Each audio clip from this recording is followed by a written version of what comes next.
गुरुपौर्णिमेच्या पार्श्वभूमीवरती साईनगर भक्तिमय वातावरणामध्ये न्हाऊन निघाली। आजपासून गुरुपौर्णिमा उत्सवाला सुरुवात होणार आहे। राज्यभरातून येणाऱ्या पालख्या आणि लाखो साई भक्तांच्या स्वागतासाठी साईबाबा संस्थांची जय्यत तयारी पूर्ण झाली आहे। साई नामाचा अखंड जयघोष, पालख्यांचं आगमन आणि विविध धार्मिक कार्यक्रमांमुळे शिर्डीत भक्तीचा उत्साह शिगेला पोहोचलाय। दरम्यान 30 जुलैपर्यंत चालणाऱ्या या गुरुपौर्णिमेच्या उत्सवात भाविकांनी मोठ्या संख्येने उपस्थित राहावं असं आवाहन साई संस्थानचे अध्यक्ष गोरक्ष गाडीलकर यांच्या वतीने करण्यात आले।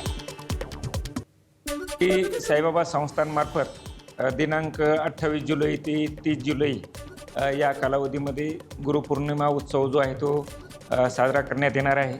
28 जुलै रोजी जे आहे सकाळी काकड आरती होईल, त्यानंतर बाबांच्या प्रतिमेची मिरवणूक होईल आणि मग द्वारकामाईमध्ये जे आहे ते अखंड साईचरित्र पारायणाला सुरुवात होईल। 29 जुलै हा उत्सवाचा मुख्य दिवस आहे।